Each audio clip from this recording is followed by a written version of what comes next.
कई सरकारी अधिकारियों के बीच में, सोशल मीडिया में और आम लोगों में इस कानून को लेकर कुछ भ्रांतियां और भ्रम हैं। सबसे पहला भ्रम, एफआरए केवल जनजातीय या शेड्यूल्ड ट्राइब यानी एसटी समुदायों के लिए बना है। एफआरए वन भूमि पर आश्रित 2 श्रेणी के सदस्यों या समुदायों के वन अधिकारों को मान्यता देता। हाँ, ये बात सही है कि कानून आने के बाद हिमाचल राज्य सरकार द्वारा एफआरए को केवल जनजातीय क्षेत्रों या जनजातीय समुदाय के साथ जोड़कर देखा गया और आज तक इस कानून के तहत जो पट्टे लोगों को मिले हैं वो भी अधिकतर जनजातीय क्षेत्रों में जैसे किन्नौर और लाहौल स्पीति में ही मिले हैं। यदि आप जनजातीय समुदाय के अलावा हिमाचल के अन्य किसी और समुदाय से हैं तो वन अधिकार कानून 2006 की धारा 2 के अनुसार अन्य परंपरागत वन निवासी की श्रेणी में आते हैं, जिसके अनुसार वो सदस्य या समुदाय जो 13 दिसंबर 2005 के पहले कम से कम 3 पीढ़ी या 75 साल से प्राथमिक रूप से वन या वन भूमि पर निवास करते आ रहे हैं और जो अपनी आजीविका की वास्तविक जरूरतों के लिए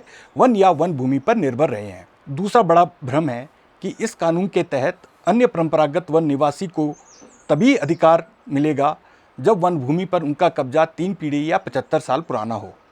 यह बिल्कुल गलत है।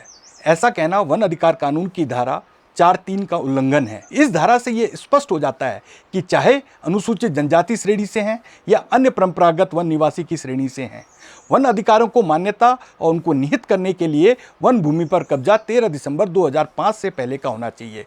ये शर्त दोनों श्रेणी के लिए एक समान है और इसमें कोई अंतर नहीं। ध्यान देने की बात है, वन भूमि पर निवास के बारे में जनजातीय मंत्रालय का स्पष्टीकरण है कि निवासी वन या वन के बाहर हो सकता है। दूसरा, पात्रता व्यक्तिगत स्तर पर या समुदाय के स्तर पर भी हो सकती है। इसमें 3 पीढ़ी या 75 वर्षों से क्षेत्र में निवास को साबित करने के लिए निम्न दस्तावेज लगा सकते हैं। परिवार की वंशावली जो एक राजस्व रिकॉर्ड है, और अगर भूमिहीन है तो पुराने गैजेट रिपोर्ट, सेंसस रिपोर्ट या अन्य दस्तावेज लगा सकते हैं जो ये बताते हैं कि आपका समुदाय परिवार क्षेत्र में 75 वर्षों से निवास करता है। 3 पीढ़ियों से वन या वन भूमि पर वास्तविक आजीविका की जरूरतों के लिए निर्भरता को साबित करने के लिए वाजिबुल अर्ज की कॉपी, फैसलाए जंगलात, बंदोबस्त की कॉपी, नक्शा हक बर्तन जैसे दस्तावेज लगा सकते हैं या इस संदर्भ में आप 2 बुजुर्ग व्यक्तियों की गवाही भी लगा सकते हैं। एक बार किसी समुदाय या सदस्य ने अपनी पात्रता साबित कर दी है तो फिर वन अधिकार कानून की धारा 3(1) के तहत व्यक्तिगत, सामूहिक या दोनों का दावा कर सकते हैं। इसके बाद वन अधिकारों को मान्यता और निहित करने की प्रक्रिया और शर्तें एक समान हैं, चाहे वो वन में निवास करने वाली अनुसूचित जनजाति हो या अन्य परंपरागत वन निवासी। अगर आप वन अधिकार कानून 2006 के बारे में अधिक जानकारी लेना चाहते हैं तो हमारे एफआरए सूचना केंद्र को संपर्क कर सकते हैं।